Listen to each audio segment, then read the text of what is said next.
Zero.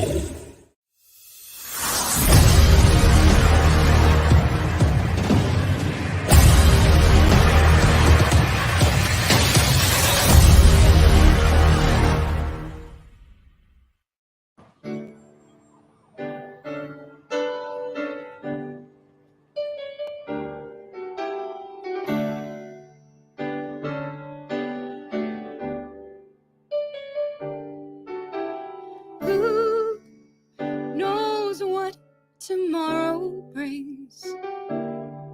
In a world few hearts survive.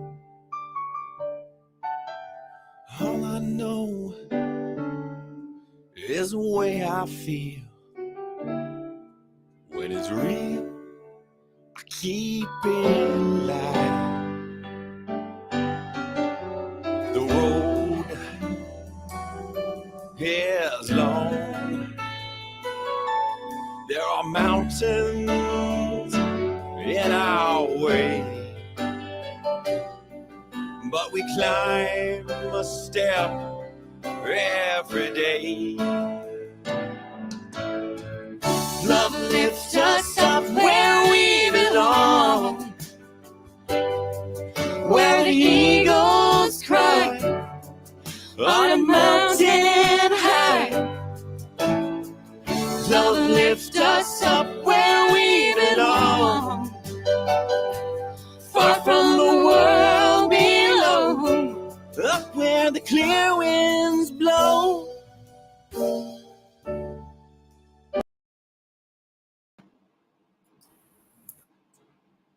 Now that was touching, Jason. That might be one of the most emotional openings we've ever had. No, I'm tearing up. yes, I'm tearing up. The deep. He got me deep right here. What's up, everybody? Welcome to a brand new episode of Granny's Peach Tea, episode 162. Yes, that was from The Boys, season 4, episode 4. A video released by Vought International themselves on YouTube. And thanks for joining us on this Monday evening.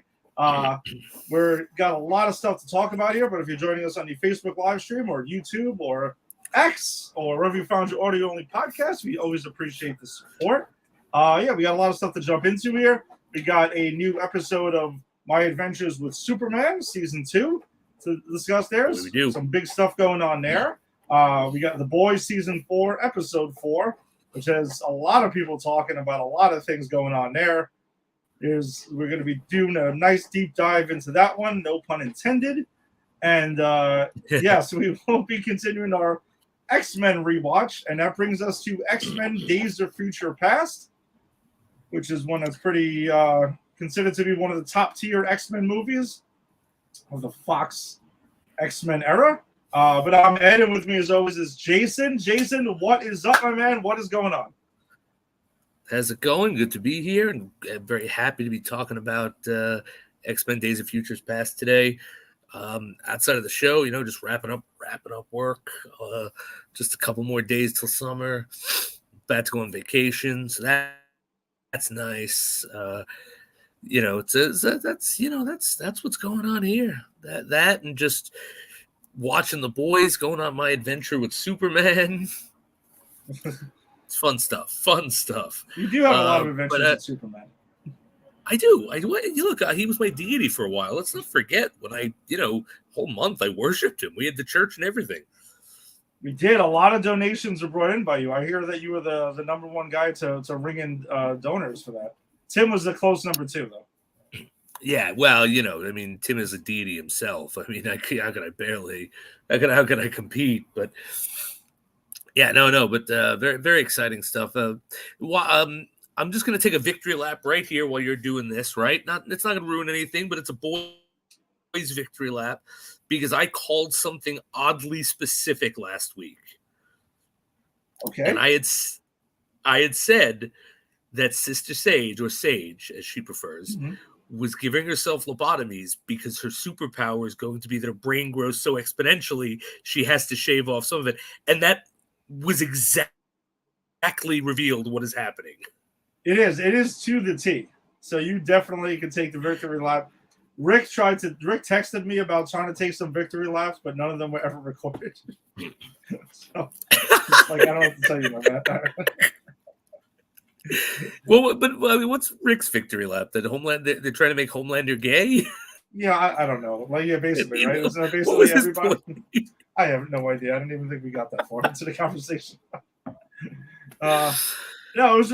I think it was surrounding lobotomy, but I was like, Jason and I discussed that last week. I mean, we did say that that's what was happening. So, I mean, this isn't like breaking news here.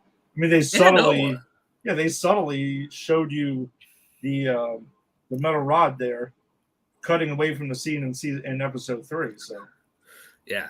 So I didn't want to get into the boys yet because I know it's down the road. I just wanted to take that victory lap because, again, I called it like to the T.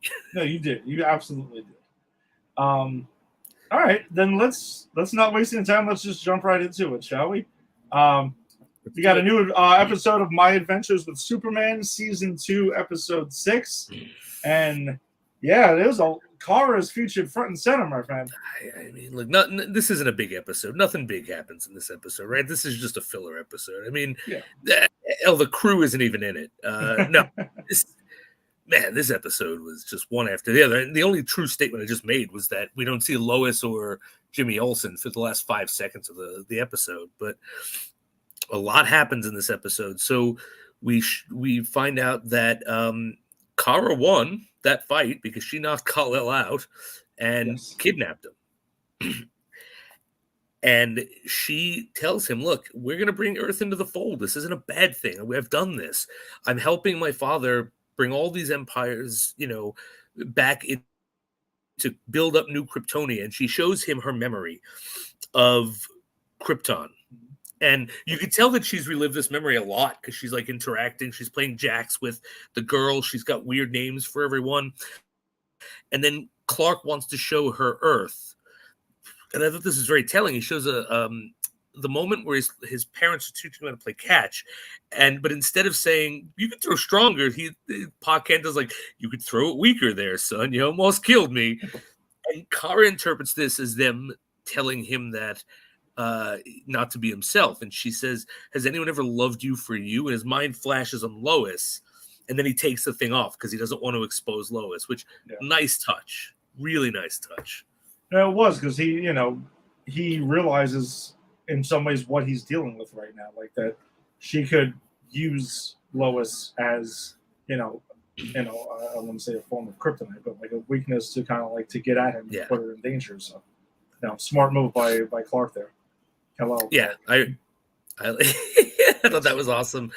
And so then she convinces him. She says, you know what? Let's just go see a planet that's thriving. They fly. It's a planet. I don't know if any DC fan has ever heard of it. Thanagaria, right? I think they fly there. It's yeah, sure. Birds, I guess. Let's go with it. No, but so she talks about how they're happy, and she brings them there, and they're all dead. Everything's dead. Everything's leveled and destroyed, and she looks at something and it blurs out, and she just keeps hearing a voice in her head say, be a good, happy Kryptonian. And she tells Clark, I don't know who did this. I don't know what happened. And then these robots land, and she goes, no, these are my father's. We got to go back and we got to go see him. I've dawdled long enough. And she bows to him, and he's like, why are you bowing to, I forget his name, whatever name she's calling him right now. I mean, I have pretty clear belief that it's. Well, no, I meant he goes by he another calls name. him. Like he believes, like because it's Jor-El or something like that. It's whatever Clark's uncle is. And she says, why will I bow to him? And she says, who's that? And he's like, your father, my uncle. Yes. And then the Grand Prime the Grand Prime Kryptonian mastermind circuitry comes out. I'm gonna spoil something because it was spoiled for me, and you were about to say this, Ed, but I can confirm it. Yes. It is Brainiac because when I was watching it on with the subtitles, every time he spoke, it credited him as Brainiac. Motherfuckers. Yes.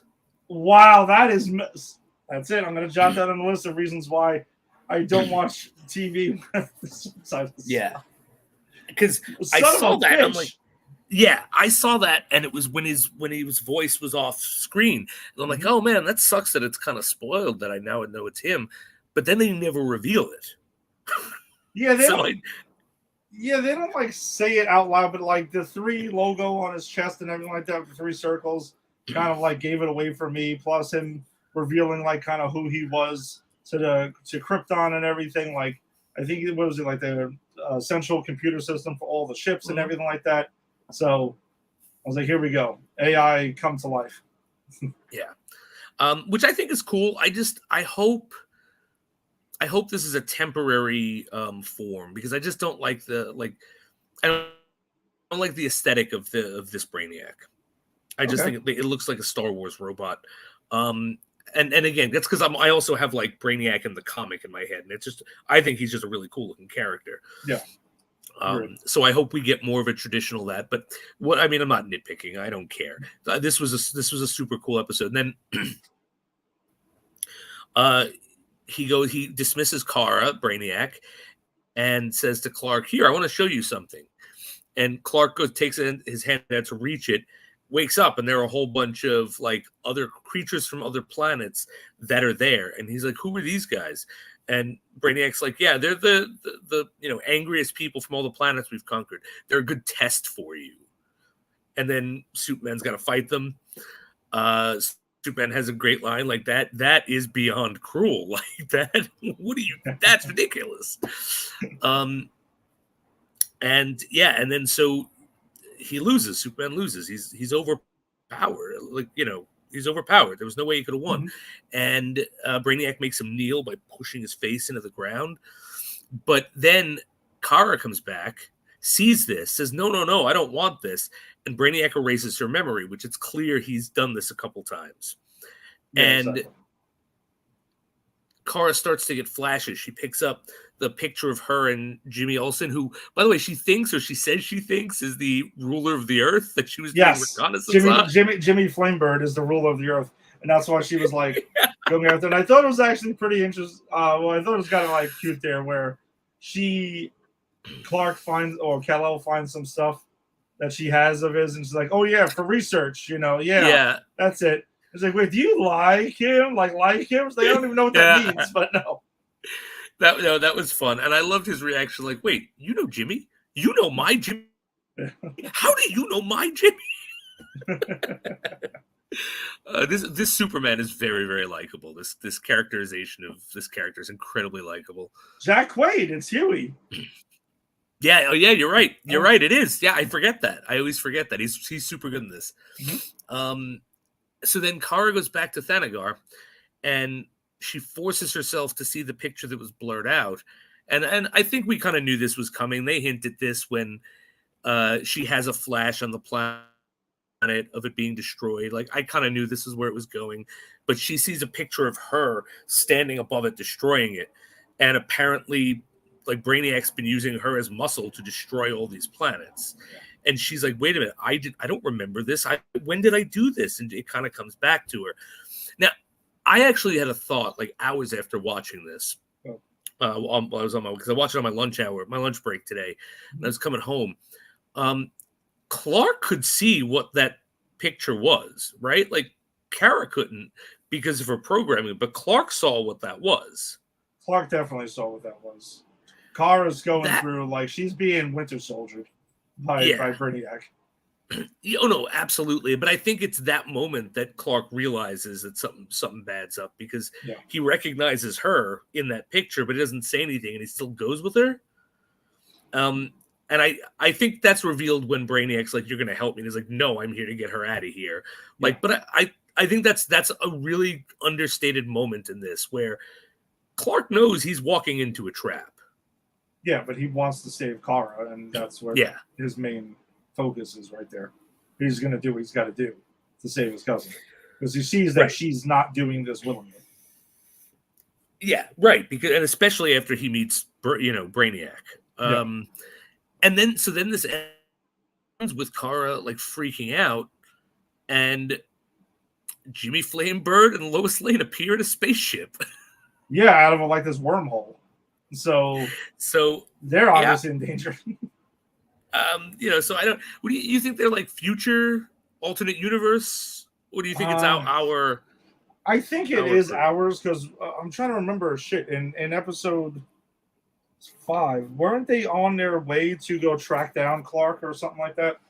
Wasn't there some shit that they were? Yeah. So this is, I think, them just catching up with them, and then we go from there.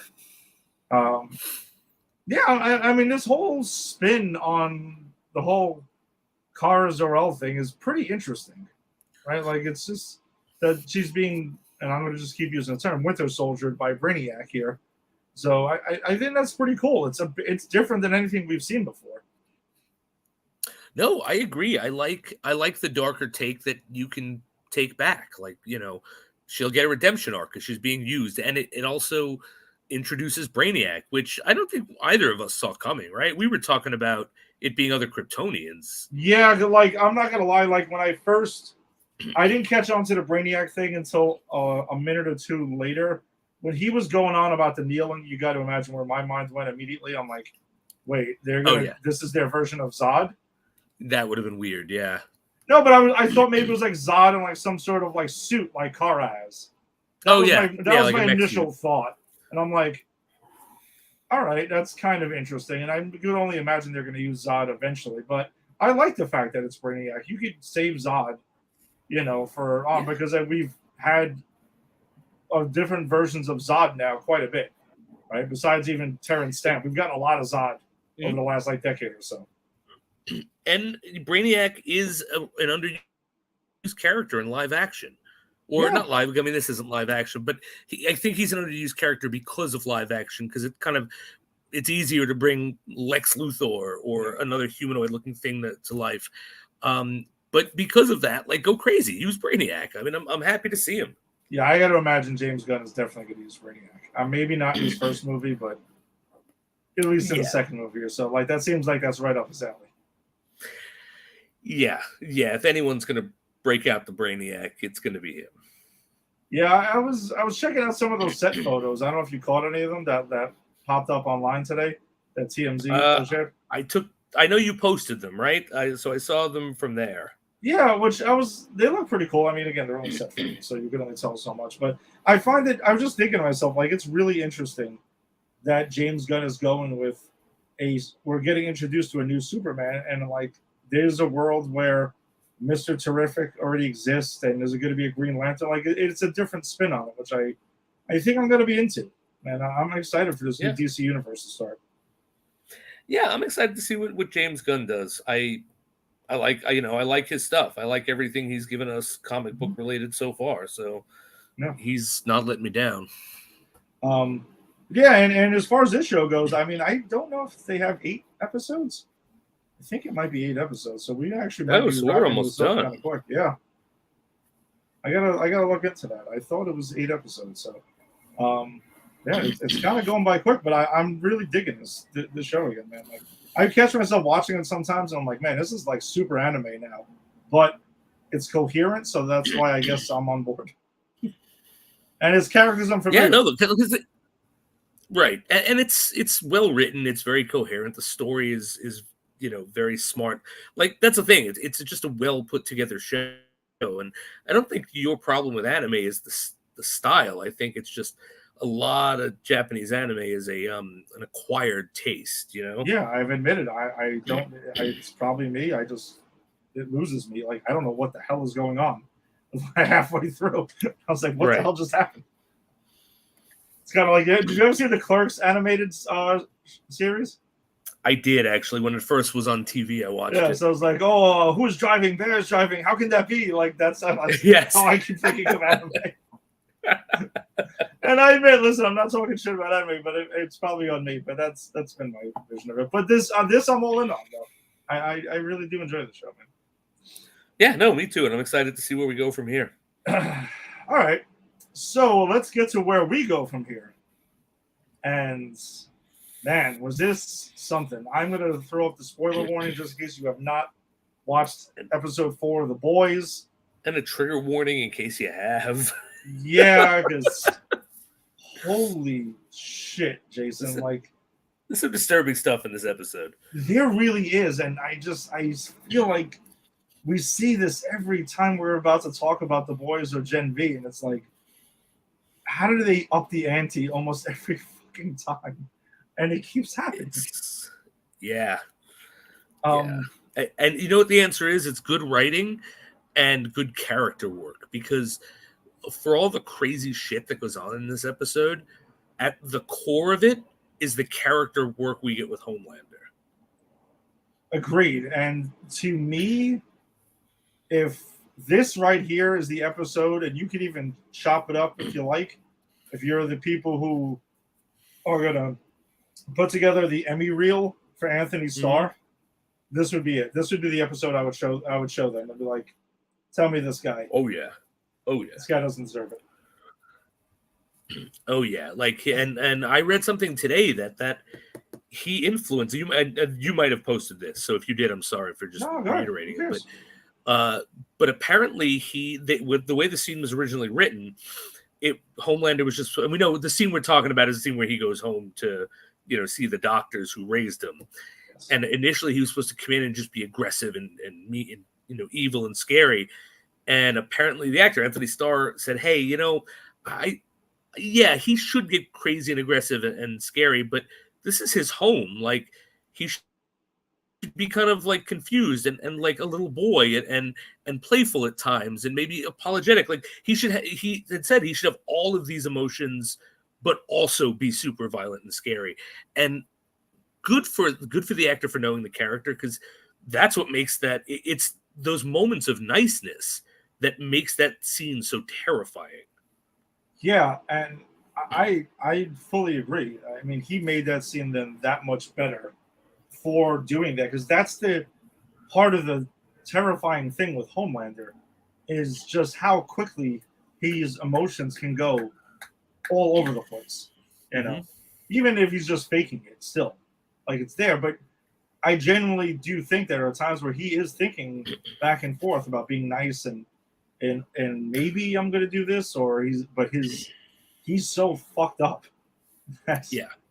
This really drives it home, this episode. Oh yeah, and we get a little insight into why as he goes down the line of what people did to him. It's like, I don't think he should have murdered them all, but they had some comeuppance coming. I mean, they weren't in the right. Yes, I agree. And maybe not, and especially not in the fashion he does. Oh no! Because that's like another next level thing. I guess why don't we do this and go through it by storyline? Okay, we'll save the Homelander one, because I think you could agree that's the main meat and potatoes of this thing. Absolutely. Yeah, save that for last. So the number one thing I wanted to mention was we get a little catch up with the Godolkin 4. It's mentioned briefly on the news that they're on the run, right? Yep. And there was mentioned like in Tech Knight's thing that whom we met in Gen V. So that's kind of interesting, and it does make me wonder. It makes me think, though, still that Marie is going to be the one to kind of save Butcher eventually. They're just going to keep pepper it in the consciousness. Like, it's like, hey, if you haven't seen Gen V, these are some characters that were introduced. They might come back later on. So, and I hope we do see them in this. Those are cool characters. And you know who I really want to see in this season? Tech Knight. I want more with that character. Yeah, he's such a fucking twisted asshole. He really is. All right. So Vought sets up a 6-hour show called The Truth Bomb with Firecracker outside of the Starlight House, which is kind of a part of that show is what we opened with today. And that was like, a Vought thing. So that's kind of what's going on there. And we can go ahead with that storyline there. So the back and forth between Starlight and Firecracker continues in this episode, where she is going ahead and Vought gives her this thing, and she's sent there. And this is all put together by Sage. Sage is the puppeteer behind this. Like, hey, let's give Firecracker her thing. Let her do her thing across the street. and it'll be handled. And she goes over in this one scene about all the stuff behind it, and we're gonna even pepper social media with shit about Starlight to enrage people, so they don't even know why the fuck they're furious with her, and they can't possibly explain it. Which, again, speaks to reality. Whether you want to like it or not, it's there. It's there. I mean, every time I go on Twitter or X, yes. I'm seeing like a new celebrity the MAGA is pissed at. Like they were calling for Dolly Parton's head on a platter because she gave to charity. Like I don't think anyone can explain it outside of the talking points they're given on the far right news shows, which is exactly what this is commenting on, right? Like, yes, exactly. That's it's if you didn't realize that the show's poking fun at certain things, then it's making it painfully obvious for you. So that's what's going on there. She's talking shit about Starlight, and as stuff's there, Butcher and the boys come in and Mother's Milk, and they're talking to Starlight, and they're like, hey, listen, she's not happy that Butcher's there. They have their little to-do about it. But Butcher's like, listen, you give me 50. He tells MM, give me 50 grand. I'm going to dig up some dirt. Give me 3 hours, but you ain't going to like it. And they get in some nasty shit where they get this dirt from. And MM is kind of terrified. Which, by the way, I also want to comment, their relationship seems like it was starting to mend a bit in this episode, which I kind of liked. Yes. Between them. The same. Yeah. Because Mother's Milk is the only one who I think gets Butcher. He does. And that's why it kind of sucks, like, when they were on the outs last season and this season. Because, like, Huey's there because of grief and anger, and now Starlight's there because she is guilty. She's part of the problem. Frenchie's just a psychopath. And he's also, they all have their back and forth with Butcher and stuff. But he gets this dirt, and apparently the dirt there, and they present it, MM and Butcher present it straight to Firecracker's face. And they're like, listen, we found out when you were 28, you kind of went ahead and had some relations with a 15-year-old kid. And I don't know what you did to scrub it up, but it's there. And they're trying to use that as leverage to get her to reveal Sage's mastermind plot, because they're concerned about, like, she's super dangerous, and he threatens to tweet it out, and she actually is the one who hits the button and tweets it out. So let me do it for you. And then she runs immediately back to the stage, where she also got the pastor from Starlight's past, who also has like some Mr. Fantastic abilities, which we'll get to in a minute. He's there preaching and stuff, and she interrupts and basically confesses to it. Oh, but this is the moment where I was reborn. Jesus saved me. And they buy it fucking hook, line, and sinker. And MM and fucking Butcher are like, oh my God, what the fuck? And you know what? I gotta call bullshit, because no one in the world would actually fall for. Oh wait, sorry, I forgot I wasn't in the 616 universe anymore. My bad.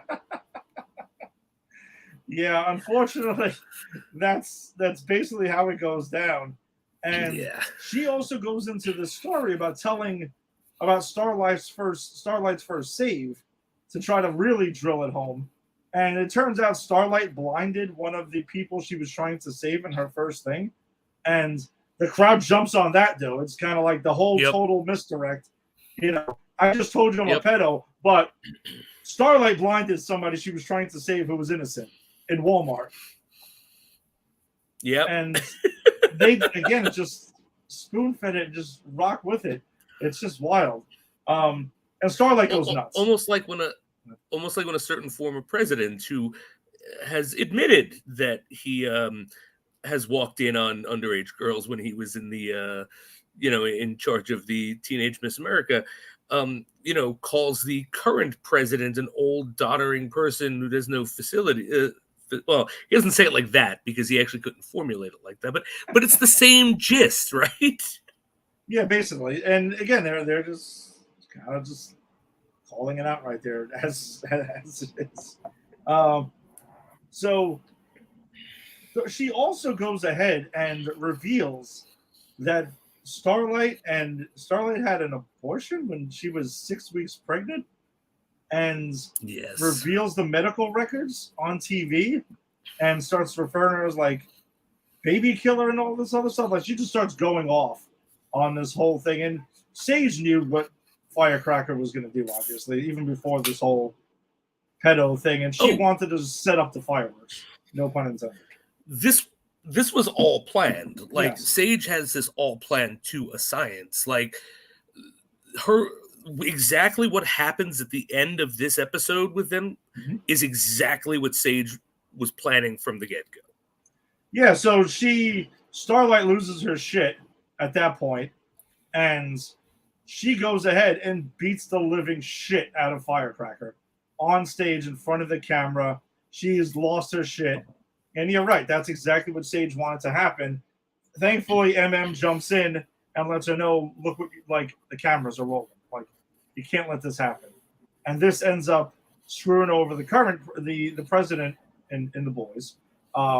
Because he has aligned himself with Starlight, and they were about to pass this, superhero, lack of a better term, registration act that was in play. And he's like, listen, I can't affiliate myself anymore because they're calling it the Baby Killer Act or the, Psycho Starlight Act and everything. And he even says, literally, words out of his mouth are, I just lost a bunch of Republican votes here.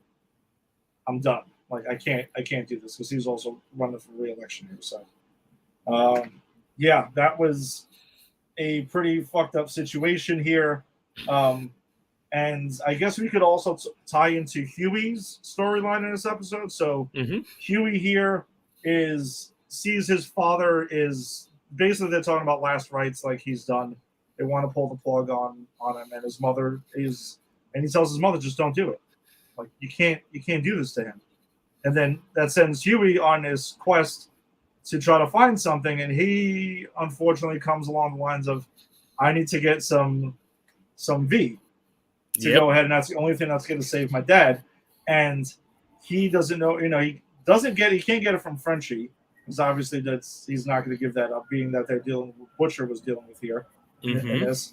And he goes around where he meets up with A-Train, and he tells A-Train, hey, listen, you started all this shit.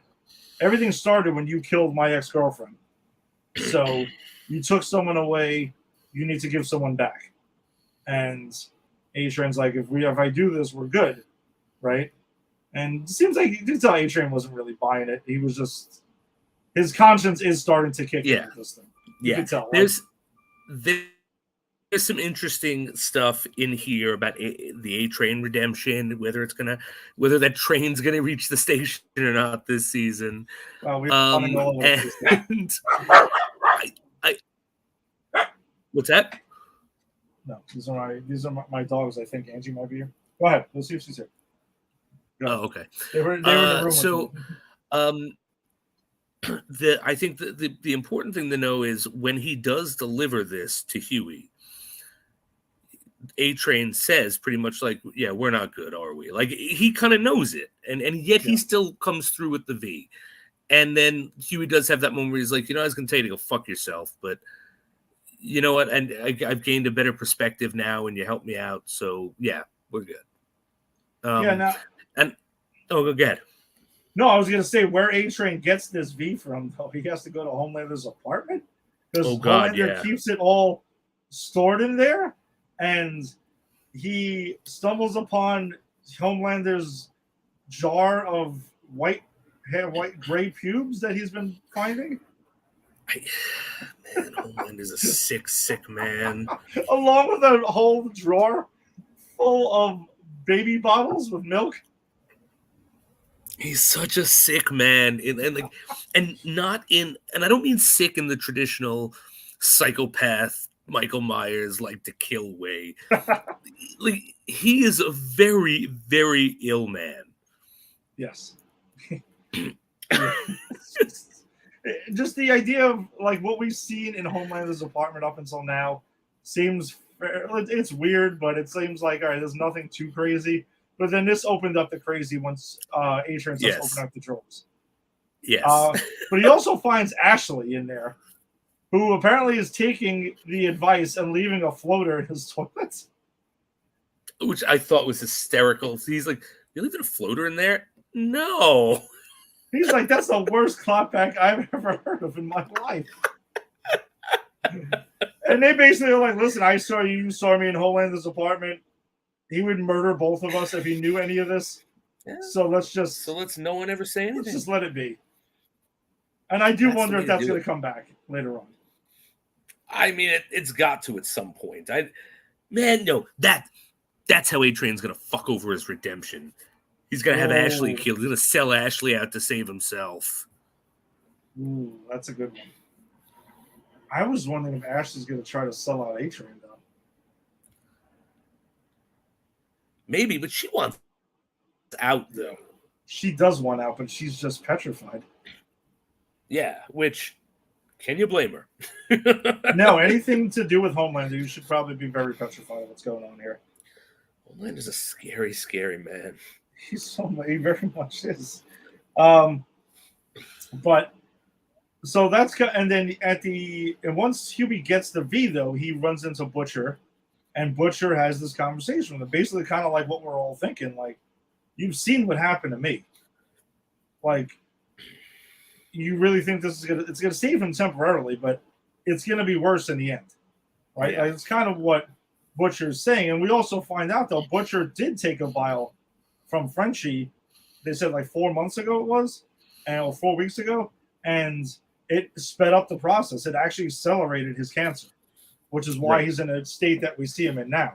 So, yeah, Huey's in a tough spot here. So he ultimately takes the V to his dad in the hospital bed at the end of the episode, and he decides not to do it. But you do see what looks like V pumping through the IV, and his dad wakes up. He like starts shaking and stuff like that.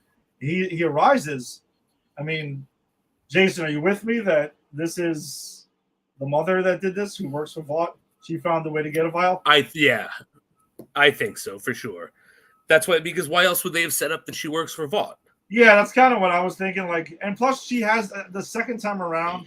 I noticed the look on her face when it happens. She's kind of waiting for it to happen right before it looks like, Right. and then it goes down. So, But wow, Huey's dad with superpowers. I am going to say this, though. I think the twist is going to be that his mom didn't do it. Like, we're going to think because Huey hates his mom that, oh, she's a villain. She's done something villainous. I think we're going to find out she did it for the same exact reason Huey was thinking about doing it. Yeah, I'm with you 100%. I don't think she did this nefariously. I think she did it because she realized that she saw her son and he was crushed, and obviously she doesn't want him to die. So she was doing it for the same reason, and now Huey does have a vial of V on him, and we'll see what happens with that. Oh, that'll be used at some point. Oh, for sure. All right, so just to touch on Sage there a little bit after we find out her master plan is she ends up inviting the Deep in one more time by the way, earlier in the episode they bump into each other and he's like trying to flirt and be all kind of cutesy. She's like, I hate you. Yeah, they're saying like I find you repulsive in ways I can't even quantify, and I can quantify anything and everything. That's such a good line. Diss. It was awesome. But then later on, she invites him in because she needs someone to perform the lobotomy, and we see it this time. And she's even and this is, by the way, I've looked into this because previously before this because I did not think that this was really how lobotomies were done. No, this is exactly how lobotomies were done. They would just push it past your eye, and like while you were awake, you had to be awake. It's crazy. So she actually just needs the Deep to help lobotomize her. And she's like, yeah, I'll fuck you if you do it. And then I think she can only do it if she's lobotomized because then she gets all like, oh, what's that smell? My pussy. Yeah. So I want to get into like the way it breaks down though, because he shows up and he's like, what's up with you and stuff like that. Like you're all over the place and shit. And she's like, listen, I need you to give me like a front lobotomy. And he's like, listen, I'm gonna lie. I will do a lot. But this might be a bit much. And she just throws out, well, I'll let you ass fuck me if you go ahead and do this. And he was like, all right, so we got to put it like right here. And that's like he dropped all of that shit in 2 seconds once again. And she's even like, yeah, I think they got like fried pickles from Flavor Town or something like that. And they're going to watch the Kim and Ray J video once that was done. That's right. And yeah, and then he does the lobotomy for her. And yeah, that's when she explains exactly the science behind it, exactly why she has to do it. So her brain keeps on growing. And she even says, like, I got something else for you, Flavor Town. My pussy. That's it. Like, that's that it. Oh, man. Dude, Sage is like such a great character. I love this character so much. And I love the fact that she's just real smart. She's the smartest person in the world. And she's just, as the smartest person in the world, completely, detached from people and their emotions. And she's just seeing what's working. And every now and then she needs to slum it with the deep because someone's got to get behind her eye socket, literally. Yeah, she's like, this is what it's going to take to hook up with the deep. And I also think that's hilarious. Just, characters just, he's another one. All these characters. The deep is, I think, arguably one of the most pathetic fictional characters ever created. And I love it. I do too. Fucking hilarious. I do too, and I give that actor so much credit. Every episode, I give him so much credit because he's always consistently funny, even when he's not doing much. Yeah. By the way, him and Anthony Starr, I just saw this earlier on YouTube. They do a thing of Hot Ones versus. Oh no! On YouTube? Do they? Yeah, they do. So you should check that out if you get a chance. I don't know if you ever see Hot Ones. I have, yeah. Walter put me onto that, so okay. I've seen a couple episodes, but I haven't seen that. Are they friends? Like, yeah, they're going back with like questions they've gotten from like fans and stuff like that, and they have like 5 wings in it. They have to like answer it back and forth and stuff. That's cool. It's a great show. It is. So I guess before we get to Homeland, the one other thing I also did want to mention was, well, 2 other things. So Frenchie does reveal to Colin that he is the one who murdered his family in this episode, and obviously Colin is mortified by this and tells him to leave. So that really wasn't that much with Frenchie this week, but that was the big reveal there. He just doesn't get like a ton of screen time. Yeah. But one thing that he is doing though is he is also breaking into Firecracker's trailer at one point, which leads to some battle with her pastor, who's I mentioned before is like Mr. Fantastic.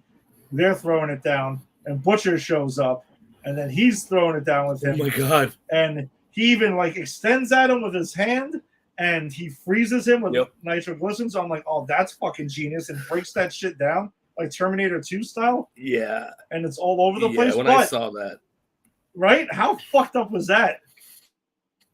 When I saw that, I was like, oh my god, of course that's how Butcher would deal with a Mr. Fantastic Elastic Man guy. But then he blacks out, basically. And he wakes up, and this dude is torn to shreds. This, like, the pastor. Yeah. And Butcher has no fucking idea what happened. And MM finds him, and then Starlight finds him, like, what the fuck happened? He has no clue.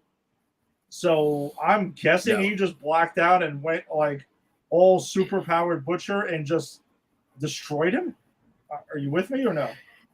Yeah, I think my thought is that like the V, like it's going to be a Jekyll Hyde situation. Like I think what's happening is there's like a secondary, character that's taking over his body, like maybe a Tyler Durden situation or whatever, but I think it's like the manifestation of what's left of the superpower being in him. That's my call. I could be wrong, but that's what I think it is right now. Okay, yeah, I can see something like that. It's pretty interesting though. That's kind of what's going down there with Butcher, and he also mentions to MM in one scene that because he's like feeling like he's really off and he's really fucked up. And he's seeing visions of his wife and mentions to to like, listen, if I don't make it, you got to save Ryan. You got to get him away from Homelander. You got to raise him. And he tells him, like, you're the best father out there. You're the best anything out there. And that's when their relationship. Beautiful moment. It is, and he even tells him, like, that's like the nicest thing you've ever said to me. Yeah, well, that's why I said, like, like, even though Butcher's a prick, right? Yeah. That's a defense mechanism. Butcher loves MM and respects him, and the fact is, MM is a great dad because he's the dad of this group now.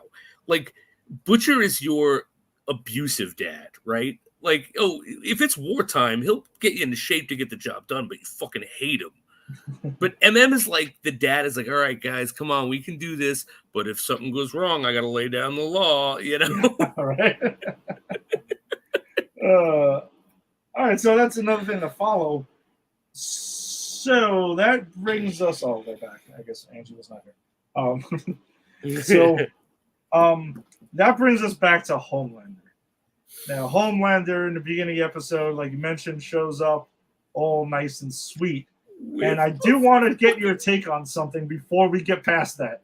Okay. He shows up, but Jason, when we see downstairs first, they have like a picture, they have pictures of him and stuff like that.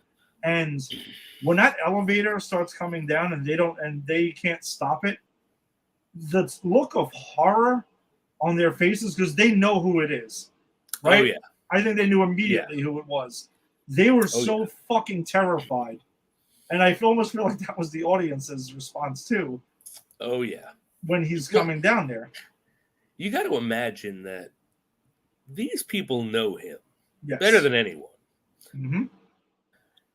And they must have known this day was coming at some point. Yeah.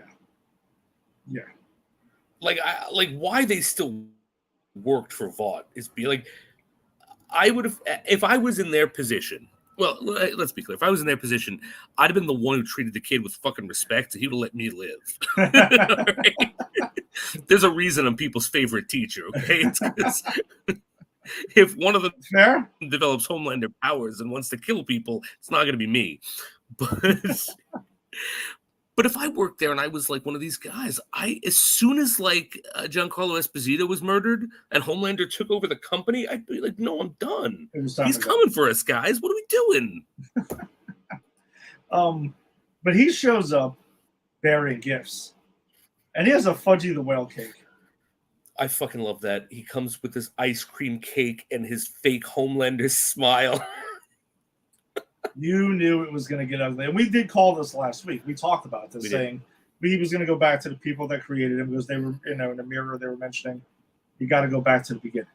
Like they kept saying that. So he goes there. Jason, what are your feelings on the Fudgy the Whale cake? Because we're going to discuss ice cream again because that's kind of what we're doing. Oh, so like the cake as a cake? Yes, like if I presented you with a Fudgy the Whale cake, not in a underground basement. I'll be honest with you, even if you were Homelander presenting it to me in an underground basement, I would eat 2 slices. I might eat 3, even though that's a bit much for me, because I at that point I'd know I was going to die, right? Might as well just have the whole fucking thing at that point. Serious, it doesn't matter at that point. But yeah, no, I love ice cream cake is literally one of my favorite things in the world. Me too, man. Me too, and especially the Carvel, like Fudgy Whale thing with the crinkles, the crumbles. It's good stuff. It's good stuff. So they were going to go out unhappy, somewhat happy at least, right? But I mean, here's the question, because this is a serious question, right? This is actually a hard hitting question, not like my usual. We're back. Okay. Yeah. Do you think Homelander brought that Fudgy the Whale cake as a way to be like, I'm gonna fucking fuck with these people even more? Or do you think he legitimately in his head thought he was going to go and have some ice cream cake and talk things calmly over with these people, and he just winds up murdering? Like, what do you think his motivation is for bringing that cake? All jokes aside, that's actually pretty interesting. Because I'm not gonna lie, I did not think about it like that. Where was there a chance that Homelander didn't think he was going to murder these people? As sick as Homelander is, I'm going to say that I think maybe he brought that for the people that he wasn't going to murder, and was trying to somewhat weird way be nice to them. Oh, like you're gonna watch all of your friends and coworkers die, but you get to live and get some ice cream cake. Yeah, kind of like it, even though I like that didn't work out like that. You know what I mean? Like, No, because he killed everyone. I don't know if that's more fucked up. He killed everyone, right? Yeah, he murdered everyone except the woman at the end. Was it Bridget? Except yeah. I don't know if that's more fucked up or not. I can't tell. That's how crazy Homelander is. You can't tell. But I love that. That's my headcanon now. I think I'm with you. I think now in my headcanon, he made the decision that he was going to just murder those who fucked with him as a kid and give everyone else ice cream cake to make them feel better after. And he just got out of hand.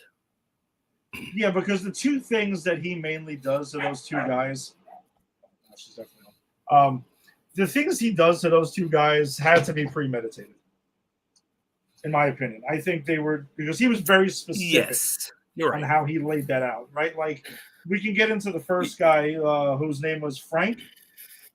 He talks to Frank while they're all eating the Fudgy the Whale cake, and he wants to play a game of paper basketball with him. And they're doing that. And then he starts talking about the oven room because they were testing his skin to see, and they were testing his superpowers to see how unstoppable he really could be, right?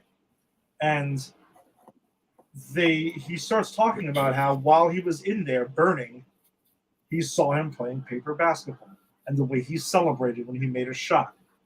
And that was too calculated to kind of go off the cuff. You're right. Yeah, you're right. In my opinion, we might find out I'm totally wrong. And maybe he really he's this sick.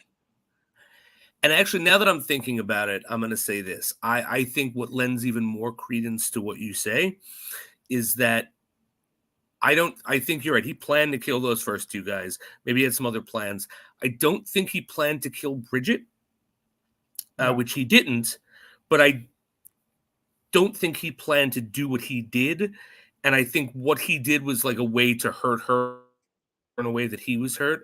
And it just so happens that required murdering everyone else in the facility. So I think you're right. I don't think he meant to murder them all. I think that was a split decision once Bridget entered the scene. But I think you're right. He did mean to kill those first two guys we see him fuck with.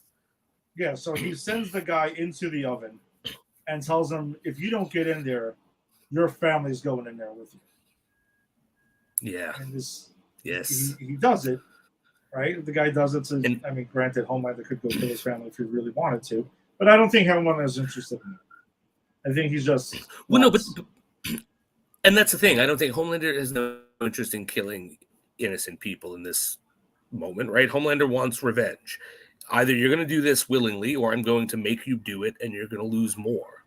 That's what that was. He could have, but I think if Homelander went to kill his family, he would have gone kill his family, made a necklace with their heads, and then come with the Fudgy the Whale cake, if that's what he wanted to do. Yeah.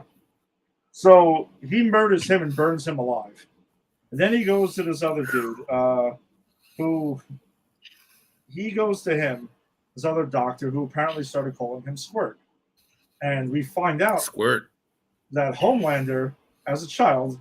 Which, by the way, don't call him John, because they try to call him John because they know his real name. He keeps correcting them as Homelander. Homelander, yeah, and that's the thing. He always does it politely, right? He always does it with a polite, like, Homelander. Yeah, Mm-hmm. So good, so fucking good. He goes out and we find out that yes, even though he was being monitored 24/7, that there was a few minutes he had as a teenager alone. And he masturbated during that time.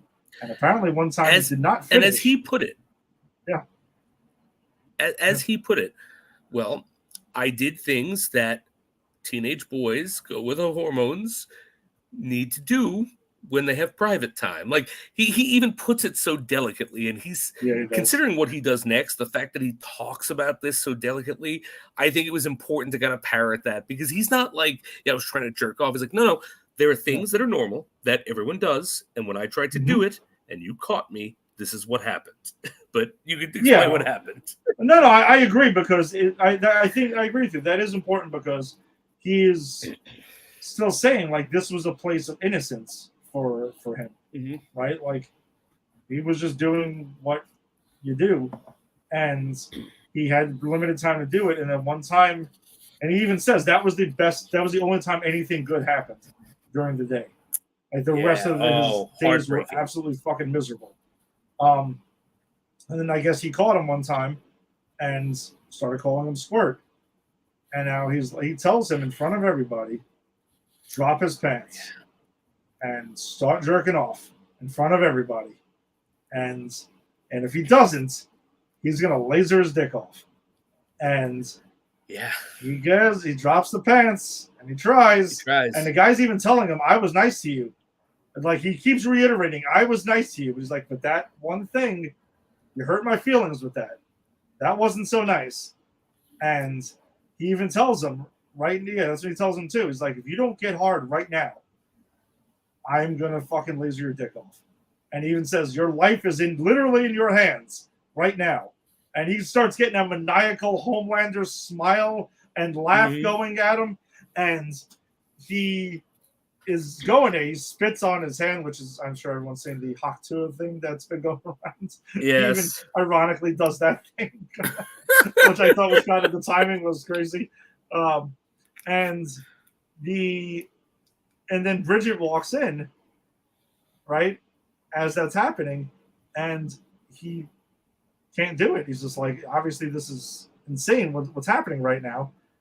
And he blows a hole through his crotch. Blows his dick off, man. He keeps his promise. You see it go right through him. He falls to the ground. And I think this is like so telling of Vought. Bridget just goes, you didn't have to do that. Put him out of his misery. Yeah. Yeah. And he steps on his head and crushes his fucking skull. Well, I do think that it is telling of Vought, Bridget's reaction, but I also think, because she even reiterates that we can't physically stop you or make you do anything. Like, and she actually did, and she did say that, but what she says to him, I thought this was great. She's like, you can kill me, you can kill everyone here. You're a slave to your desire for love. Vought did that to you purposefully. And that's when she says, we can't stop you. We never could. But you could have walked out of here at any point as a child, but you were too afraid to disappoint us, and so you never did.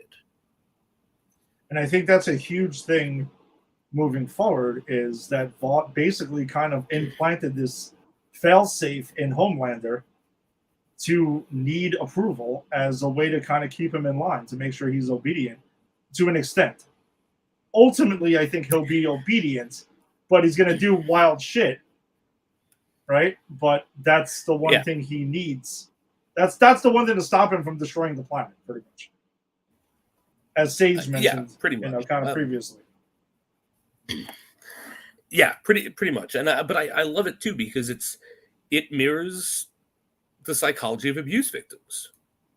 Like, this show did its homework. It's not just, as I said, it's not just, I'm Homelander and I like to kill, and I am just a crazy person who murders. Like, no, there's a lot psychologically going on. I mean, do you know how many non-superpowered people who were abused as children grow up craving love and attention? I mean, I just think it's really brilliant of them to incorporate that into the character and not make it this two-dimensional villain. Yeah, it's like mustache twirling villain who just craves blood, craves murder. I think the best conversation we could keep having is, man, this could lead to a Homelander redemption arc, but I don't want a Homelander redemption arc, because that means that the possibility is always open. So he's not a two-dimensional villain, and we don't want it, and hopefully we never get it. But the fact that it's always open and we're always questioning means that they're doing that character justice. Agreed. Because I think we just love to hate him so much, and we think that between the writing and Anthony Starr's performance, like, he's just one of the best villains maybe ever on TV. He's a phenomenal villain. And to be honest, the only reason I don't want a redemption arc is because it's Heroes. I blame Heroes because I thought Sylar was the perfect villain at the time. He was such a great villain that first season, and then like, hey, now he's a Ghostbuster or a villain buster. And now he's this, and now he's the cornered glasses man's son. And it's like, oh no. We need to always want the arc or can see the arc and don't want it, but it can't happen with certain villains. And Homelander's just that. He's too good as a villain. I don't want to see him going toe to toe with like another bigger bad guy, you know? Yeah, I don't want that either. But yeah, like you had mentioned, though, he ends up talking about the bad room, and Bridget even says this room is neither good or bad. It's a room. And he's like, I want to show you why I call it the bad room. And then we get a cut away for a while, but then they cut back, and Homelander is covered in blood. And the entire room has blood everywhere. And he just mass murders everyone but Bridget. And just leaves her there. And so that was him going back to face his past? Well, no, he does. No, he does. But when I said it like that because it's not the traditional way of, as I mentioned last week, about how one goes and faces their past.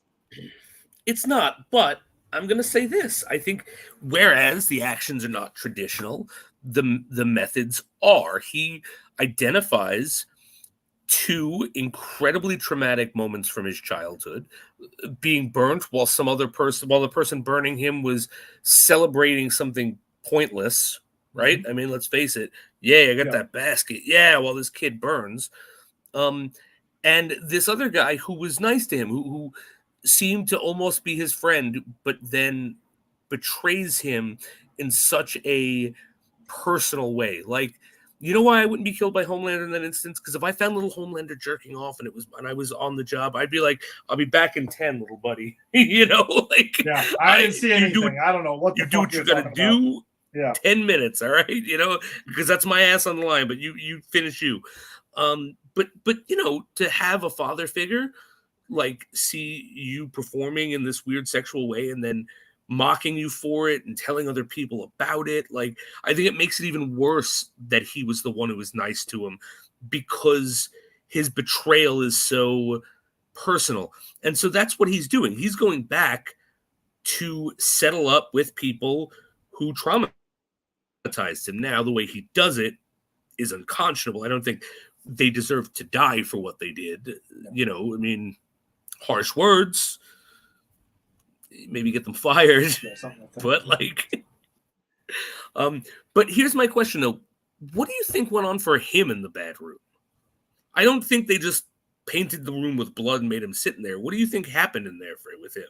I'm going to guess is that my thing is they had him attacking people or seeing maybe fighting wise, and that's why maybe he ended up murdering some people during that. Yeah, testing his powers out. That's my guess. I didn't even think about that. I think you're right. That's my guess. Is they had him test his powers out, and he would murder. He ended up killing some people in there. So, therefore, he was showing her this is why it's the bad room. Bad things happen to people, and he. That makes sense. So that makes sense. Yeah. So, yeah. Next week is this week actually on Thursday. Episode 5 drops, and there's supposed to be some more crazy shit coming down the pipe as usual. And it's just like, man, how can you guys keep upping the ante week after week after week? I'm kind of disappointed because I won't be able to see it for a couple of weeks because I'm going to be out of the country. That's right. So Prime Video you won't have over there. Yeah. I won't have it up. When are you flying out again? Tomorrow. Oh shit. Well, you can try logging in over there and see how it goes. I mean, I'll see. See what happens. All right. Cool. So that brings us to our movie of the week. So we are going to continue our rewatch of the Fox era X-Men movies as we count down to Deadpool and Wolverine. And that brings us to Days of Future Past, which was the return of Bryan Singer to the X-Men franchise, taking over from Matthew Vaughn, because he was supposed to direct this apparently. But then they shifted gears and Singer ended up taking over. I don't know if this is around the time that Kingsman came out or something like that. I don't recall, but usually it's one of the highest rated X-Men movies on like Rotten Tomatoes. Sure. I love this movie. Yeah, no, the entertainment value of this movie did not wear off whatsoever. Critically looking at this for our purposes and the rewatch of the X-Men. So I'm gonna say this for this movie. My critique of it is this. As an X-Men movie, I enjoy the shit out of this movie.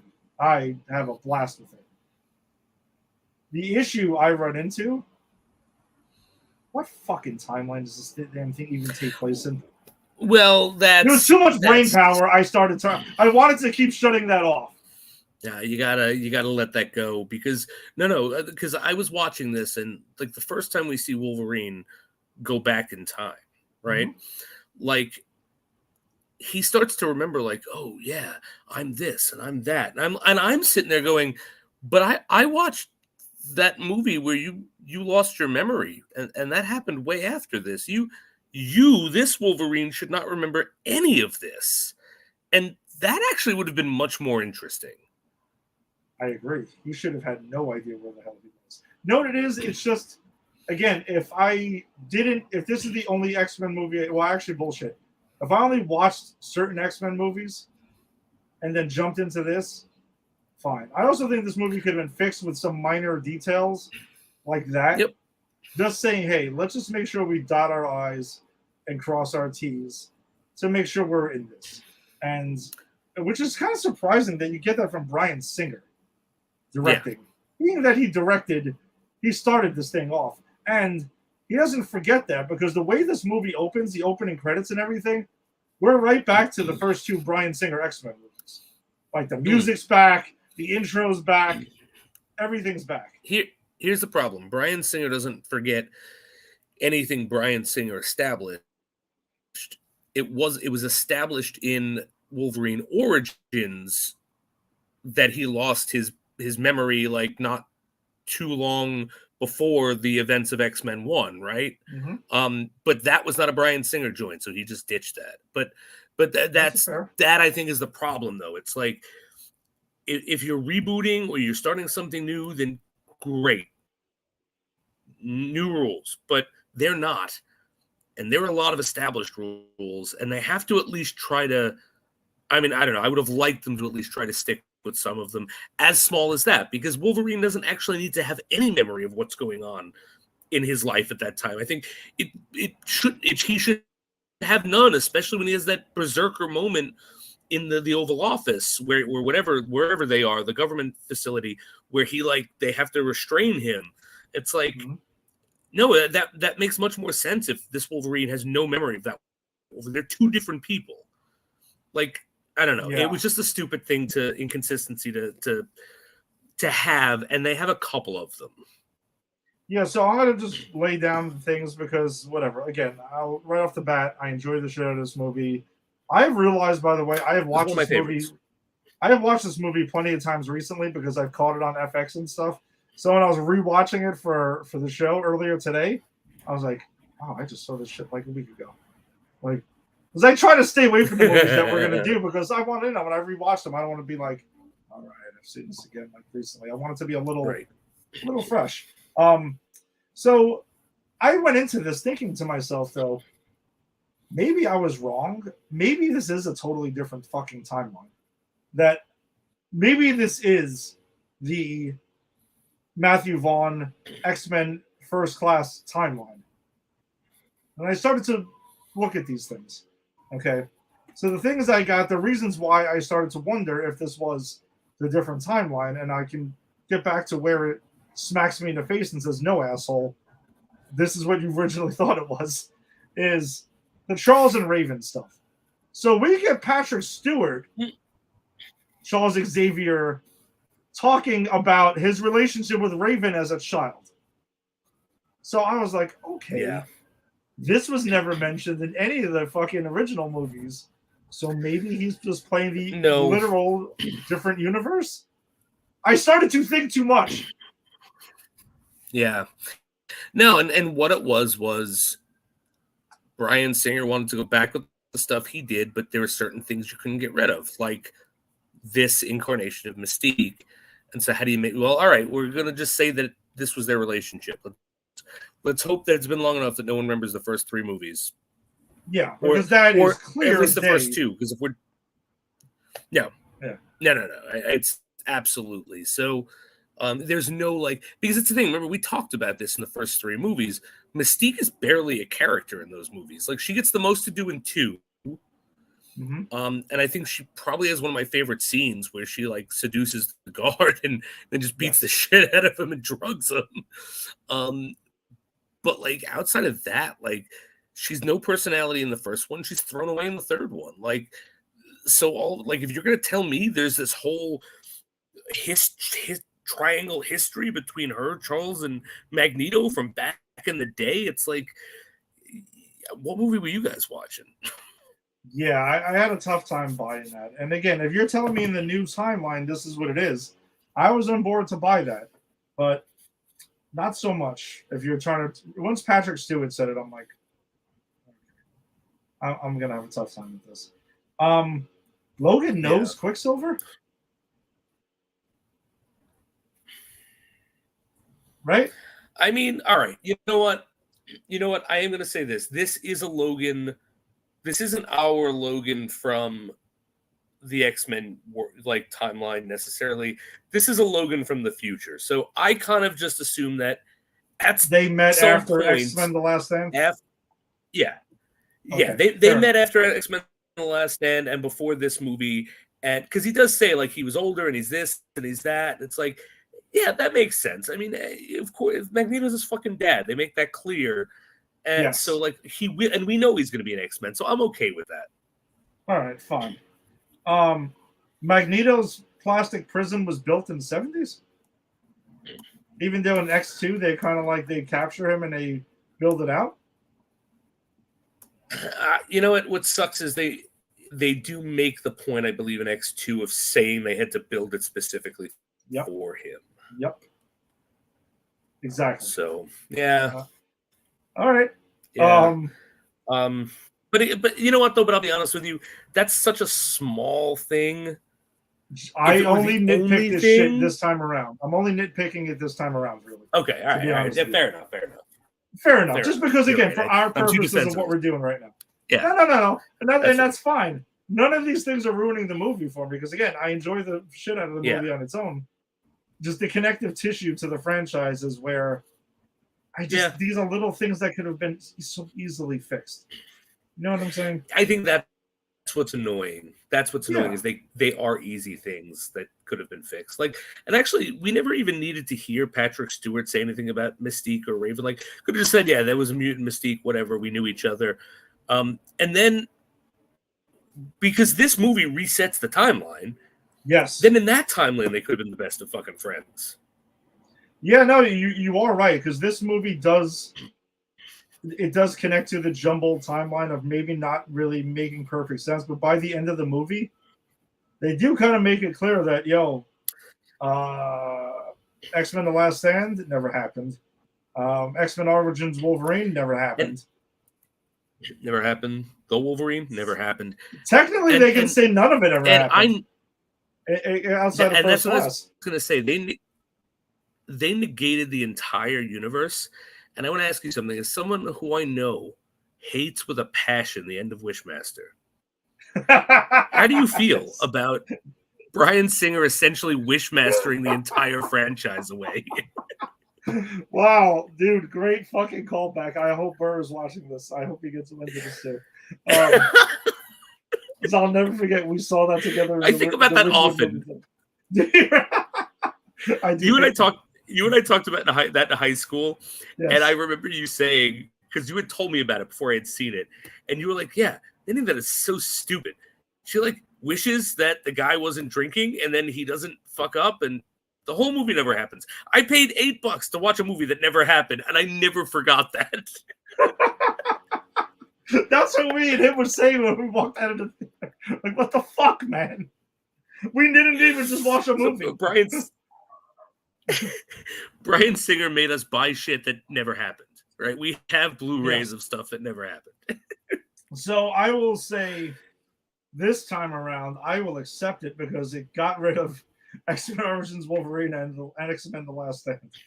So I will let it go this That's time. true. I will like Tony Stark. I will allow it. All right. That's fair. I will allow it this time. Yeah. So I don't know the whole thing with the whatever. We can talk more about the ending and the details there, but Right. Well, dude, if we're going to be course, talking about inconsistencies, we have You to have some? bring up the big glaring one that everyone always complains about, Trask. yes. Right, Trask. This is like the third incarnation of Trask we've seen. Yeah.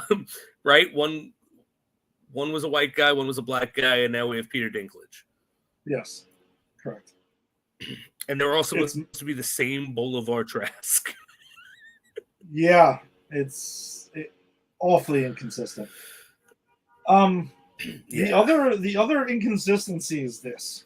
So in this story, the Sentinels acquire their abilities to adapt to mutants over time, right? That's the mutants we see. That's the Sentinels we see hunting the X-Men in the future, right? And it turns out also any humans that were willing to assist mutants. And they can switch powers. They can gain powers with them.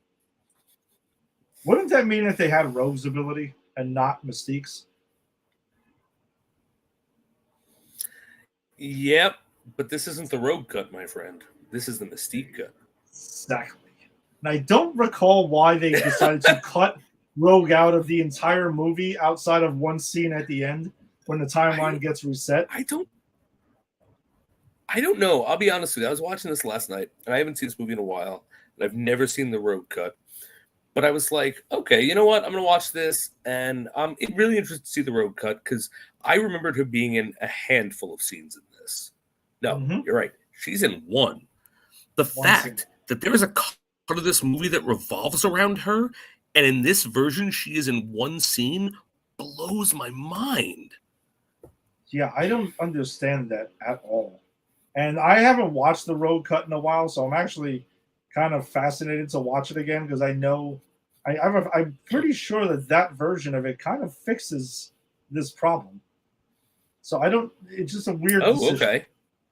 Yeah, it's a weird decision. You know, not that the whole thing is like, oh my god, like, you know, the entire story changes, but I feel like they have more attention to detail. I'll be honest with you. The reason I don't think it's a weird decision is because this, right? Like, we are now at a point where we're past the Anna Paquin Rogue. And yeah, fans of the franchise are going to want to see that. But everyone is going crazy about Jennifer Lawrence as Mystique. And so obviously they want to put her in the forefront, whether she should be there or not. And you know what? I think no one is more angry about that more than Jennifer Lawrence, because I told you I wasn't crazy about her in the first one. It's not her. I just didn't think she's like good, like necessarily the perfect choice for the role. But I think she does a fine job. In this, it's clear like she just doesn't want to be there. And I also know she didn't. Like after that first one, she was trying to get out of this contract. And I think when we get to Dark Phoenix, I think she's got like a smear of blue on her head, and that's all they'd she'd let them put on her or something, like, because she really didn't want to do this. But you can start to tell in this, like, she kind of doesn't want to be here. Did you really get that in this movie? I didn't get that in this one. I got that more in Dark Phoenix. It's painfully obvious, but it's painfully obvious. I think the seeds are sown here. Like you've got some really good scenes, but I also think like you see less of her in the Rogue outfit, and I think that's where it starts. Like I think it's like in the first one, it's about 50-50.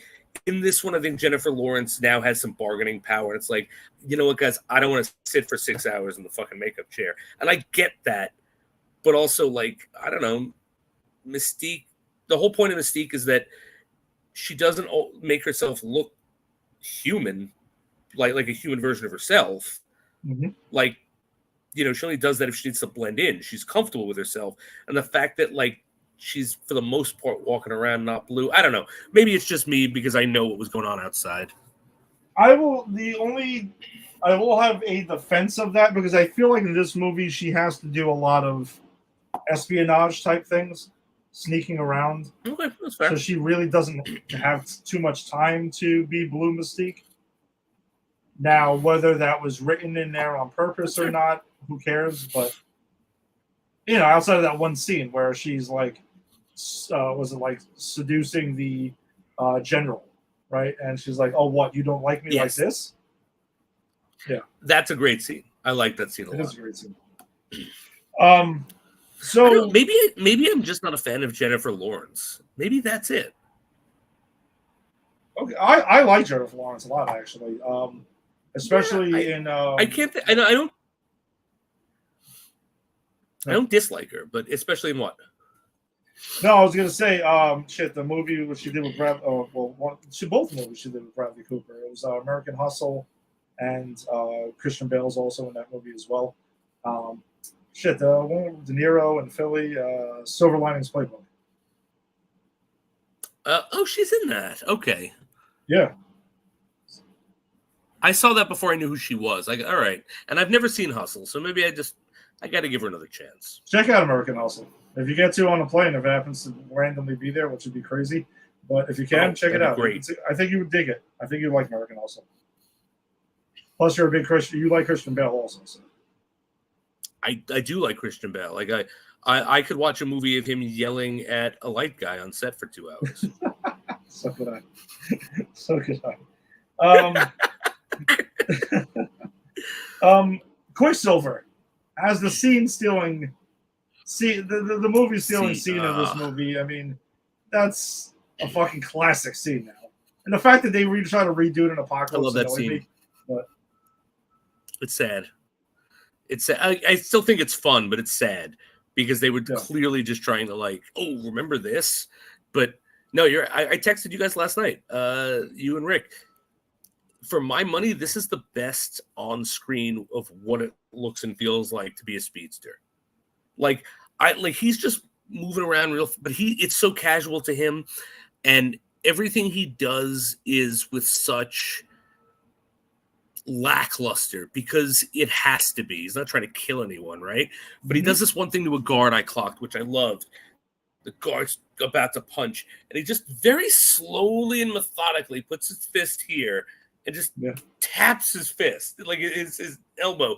And it's just that scene. And then just the way he's running around and just moving the bullets. And it's all to Time in a Bottle, which is this beautifully slow song. I know, for my money, that is the best out of all. I think The Flash that we covered not too long ago, the newer one, was cribbing. In that opening scene where he's doing all his Flash things, they were cribbing from this scene. Yeah, I can see that. I can definitely see that. But this is the original does it the best in this. I also love Quicksilver's character where he's even rescuing Magneto and he's telling him about just little things about holding his neck, and he's just stop you from whiplash. Whiplash. And then he runs and he's like, so man, we didn't hit him for. What'd you do? What'd you do? What'd you do? And then we find out Magneto is locked up because he was blamed for the JFK assassination. Yes, and I do love the line that Professor X has, or maybe it's Beast. The bullet curved. I mean, why else would the bullet curve? And then when they're talking to Magneto, he's like, "No, the bullet curved because I was trying to help him. He was one of us." Yeah, which is great. All right, I think they mentioned JFK was a mutant. That's awesome. Yeah, I thought that was awesome. I also love the fact that these two movies pepper in the X-Men into real human real human history. Yes. Which I think is pretty smart. And this one is a bit more subtle. Agree. This one's more subtle, but I still dug it a lot. The fact is, we made fun of the Wolverine and Wolverine Origins for being everything in World War II and beyond. Wolverine was there. Mm-hmm. This is just no, it doesn't feel forced. It's Exactly. It's kind of like Watchmen, right? When you read Watchmen, it's like this is what the world would look like if superheroes existed. So it's different than our world, but if you follow the logic chain, it would make sense, right? So, like, yeah, the fact that JFK was assassinated for being a mutant, sure. I mean, that is something that could have happened in that universe. And the fact that Magneto was there to try to stop it makes complete sense because he is a social rights activist. Yeah.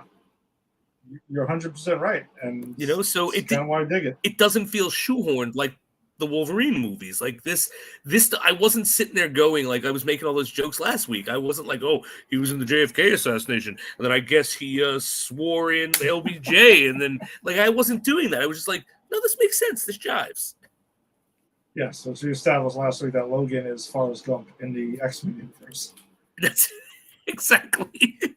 Mister, you just stepped in shit. It happens, bub. Charles also does. Young Charles does have a great line though, with a good callback to First Class, because when Logan tries to come recruit him, and he in the mansion, and he tells him, "It's just like, remember, that's right, I remember you now, and I'm going to tell you what you told me back then. Fuck off." I was like, that's great. It wasn't just a throwaway cute cameo. It got called back. Yeah, that was a nice callback. I agree. Yeah. I am going to say though, I kind of wish that Professor X, like, I kind of wish that one of the things wasn't Professor X can walk and doesn't have powers. Like, I don't know. Like, if that's the case, then they should have waited to the end of this movie to cripple him. It just felt like a cheat to me. Like it always has. And yeah, I kind of agree with that because they do it. If I remember right, they do it at the end of Apocalypse. Is it? I think it's maybe at the end. No, is it during? I don't even fucking remember. But no, he loses his hair at the end of Apocalypse. I think yes, that's right. Yeah, which we had to know because it's very important. It's so rare that aging men lose their hair. Yeah, so it had to be like so this crazy story. We need to know you know how I lost my hair, right? In that battle with Superman, no? It was a battle with Superman, and he shot his lasers at me, and I was like, he missed, but then I was like, wait a minute, that had radiation, dude. I lost my hair. That's not cool. You almost gave me cancer.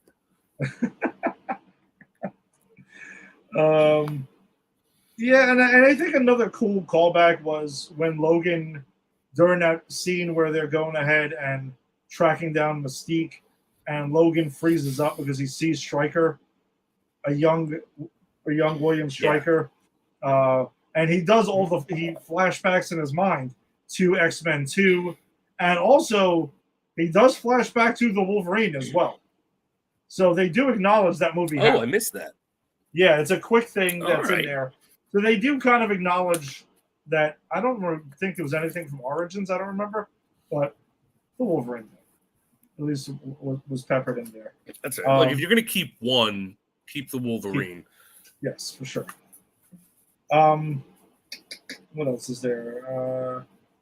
Also fully confirmed in another scene, Eric and Raven definitely got it on. Oh yeah, yeah. That one scene where they're like the phone but I think talking. like that we knew. Yeah, but I love their relationship, and I think one of my favorite parts about this movie, and it might not sound like I love this movie because I was with you. I was pointing at negative stuff, but I actually this is one of my favorite top 3 X-Men movies. I love watching old Charles and old Magneto sort of talk about their past, right? Like Magneto being like, I said no. It was you're gonna have Wolverine. You're gonna have to stop Mystique from doing this. You're gonna need me because I set her on a dark path. And I just love this whole yeah, she's gone, and let's talk about how we fucking failed her, and let's fix it. And I don't know, maybe I just love watching those two actors together, and it always adds such gravitas. But watching them kind of just rehash the past and watch it happen, I thought that was like a super cool moment of the movie. Yeah, I agree. I also think another super cool moment was when Patrick Stewart and James McAvoy got to actually speak, quote unquote, face to face. I thought that was pretty awesome. Yes. That they do get to kind of Yeah, like talk I to each agree. other, That young was Charles, old Charles. yeah, and I love McAvoy's take on it, and I love the not perfect coming into his own Charles Xavier. Like Mhm. I love that take on the character. Like, don't get me wrong, I'm kind of upset that he could walk, just because I felt it was more about, well, we got McAvoy, we want him walking around, we don't want him in a wheelchair the whole time, and not a character choice. But I do really like what McAvoy does with the character. I like I'm not like, the professor doesn't live here anymore. I don't open the school's fucking closed. Get out of here. I don't want any of this. Like I'm reclusive now, and I I love the moment when Charles Xavier in the future, Patrick Stewart tells Wolverine, "You're gonna have to do for him what I did for you. I am like you were. Guide me." And I don't know, like it just adds such layers to that character. Yeah, and I do think it was, this movie does, for the most part, serve as a nice send off, even though it wasn't the last time we would see Hugh Jackman as Wolverine, because we'd still get Logan after this, and obviously we're getting Deadpool and Wolverine. Patrick Stewart was also in Logan as well. But it was still like a nice bookend. Yeah, he was also shows up in Apocalypse, which gets to that next week, or in action. Yeah. That's a couple weeks. Yeah, that's still a couple weeks away, because we got a little bit more to get into. But yeah, I think it does serve as kind of like a cool. I don't know. Just seeing all of them together was a nice thing. The detail part could have been fixed. It is my thing. And the final battle it's a pretty cool final battle with the Sentinels, and then Magneto lifts the baseball stadium that's there, and he throws it down, and then he decides to turn the Sentinels against the humans, and also against the humans that they pretty much do at whatever his bidding is. He goes and gets his helmet, which constantly keeps looking completely different from the last time we've seen it, which is a whole nother story. Well, I'd like to think. I'm going to say this. I'm going to do some headcanon stuff here.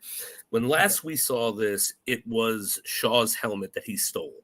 He hated Shaw. He's not going to have it look the same. No. Remember, hold on. The last scene of First Class, it was comic book accurate Magneto helmet. So he already changed it once. Oh. Exactly. Right. I got nothing. I know you. I know you were onto something for sure, and I knew where you were going with it, and I would have bought in. But this is my problem. You're right. Bryan Singer, did you not watch the fucking end of First Class? He missed that last. He turned it off like with 10 minutes left. He's like, I know where it's going. Yeah, he's like, I'm good. All right, let's go. Write the script. Yeah. So after all of this happens, the other couple of head-scratching things, because, again, I know where it's going, is Logan wakes up in the alternate future where X-Men The Last Stand and Origins never happened. Jean's alive. Scott's there. Beast is there. We get to see Anna Paquin's Rogue. Kelsey Grammer's Beast. Sort of happily ever after. There was no Dark Phoenix or anything like that. He didn't have to kill her. We're all good. But him and Charles are the only ones who kind of remember that there was another thing. But Charles is more, because he tells me, I don't remember anything since 1973, which is where you're kind of like nudge, nudge, erasing a lot of shit. And they, through the... And that's where you get Charles like, welcome back. I've been waiting for this moment, Wolverine. He's like, so you're back. And I've made you a promise. So they're acknowledging what happened in the younger selves, and that a lot of shit has changed. And I'm okay with it. It's a more well written movie than Wishmaster, so I'm gonna go with that.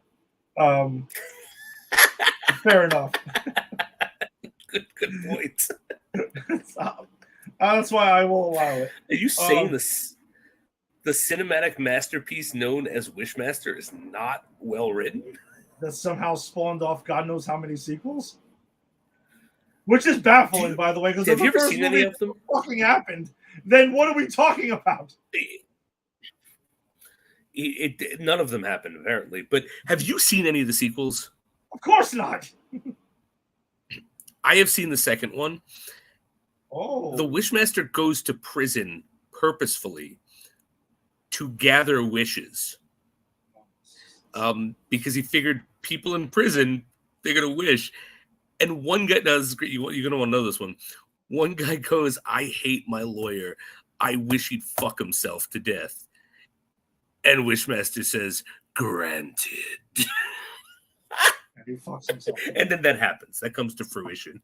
Wow. Okay. That's okay. That happened. Sorry, I didn't mean to derail this with Wishmaster talk, but Things I didn't think I was gonna get into when starting the show tonight was definitely the sequel to Wishmaster.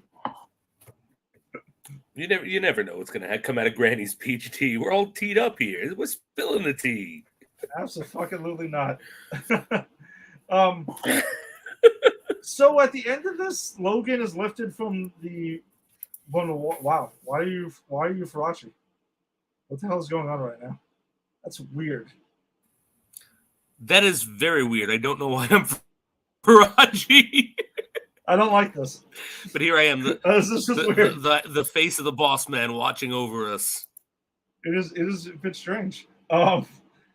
Mystique gets she possesses Logan because she takes the form of Stryker, and does what? Just still turns him over for the Weapon X project? What was the point of that? It makes no fucking sense. Why couldn't it just have been Stryker getting Logan, and then you would have been like, okay, we set this in motion. I that was totally unnecessary to make that mistake. Really, I annoying. agree. I think that was more nodding at the the end of the first one, where she's like Senator Kelly. But you're right. It's unnecessary. Like, it actually makes more sense for it to just be Stryker, because Yeah. this is also Mystique, not Mystique from X-Men 1 and 2, but Yeah. Mystique from this. This Mystique wouldn't do that. No, it doesn't make any sense. It's just weird. I mean, Magneto wouldn't do that. No, not at all. And Magneto just floats away. He's done. He just escapes. He does. But I do love the fact that this becomes, oh no, the real villain's Magneto. Don't worry about it. No, it's always Magneto. Don't worry about it. Like, because he just goes a bit too far. Like, but I love that he's just like, nope, Sentinels, let's go. And then it has to be Mystique who saves them, because in the original timeline, like, we didn't get into it because we just assumed everyone saw this movie. But in the original timeline, what starts us off on the path to Days of Future Past is Mystique kills Trask very publicly, and then they capture her and use her DNA to create these things. Or she doesn't even kill him, right? She just tries to kill him and fails. No, she chooses not to shoot him. Did she kill him in She the original does. timeline? No, in the original timeline. Did she kill In the him? original timeline, she shoots Trask. Yeah. Okay. But but now she's learned more, and that's why she decides to save people at the end instead of side with Magneto, which makes even less sense that she gives Wolverine over to Stryker. It makes even less sense that she is Stryker in that moment. Yeah, she just didn't need to be Stryker. Young Stryker could have acquired Wolverine, and then we know what happens there, and it's fine. It just happens. Because he's got bone claws through this whole movie, so he obviously did not go through it prior. You know how I feel about bone claws. I know, but whatever. It is what it is. They're there. It is what it is. Yeah, we deal with it. But the post-credit scene introduces Apocalypse and the Four Horsemen in Egypt, and that was that. And I still remember seeing this in the theater, and people were like, "Huh? What?" I'm like, "Fucking Apocalypse! It's coming."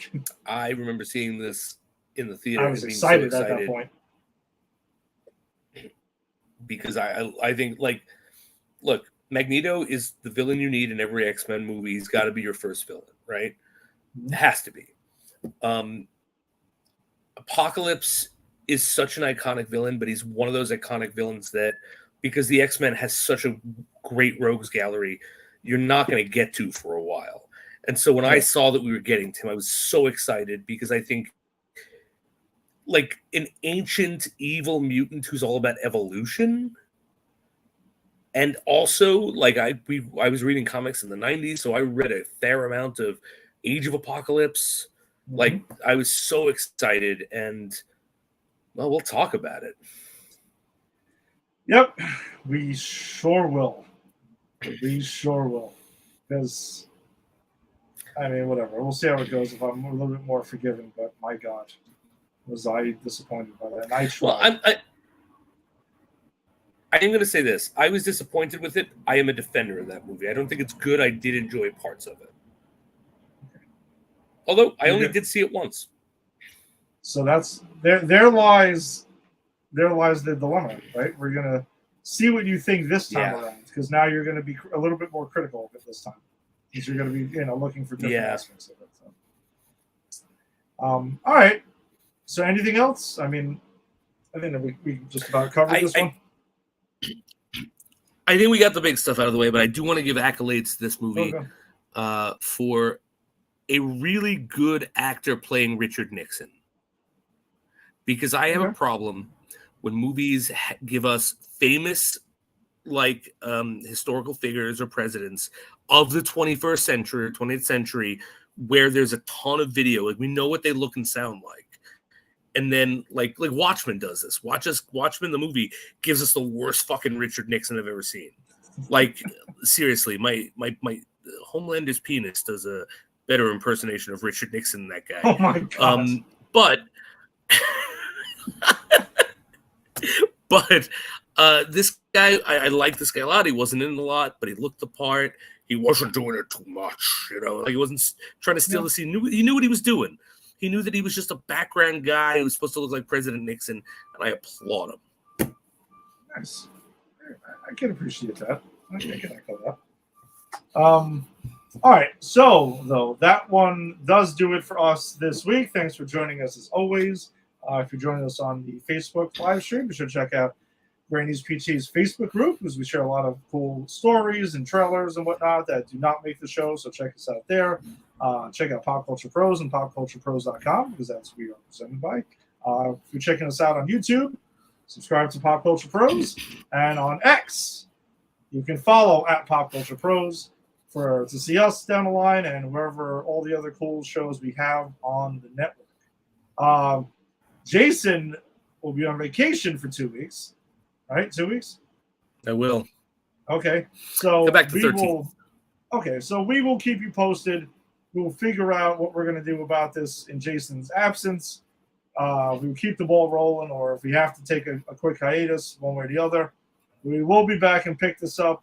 In our next episode, we will be discussing X-Men Days of Future Past, the road cut, break down the differences between the two cuts of there, and why wasn't that just the one cut of the movie?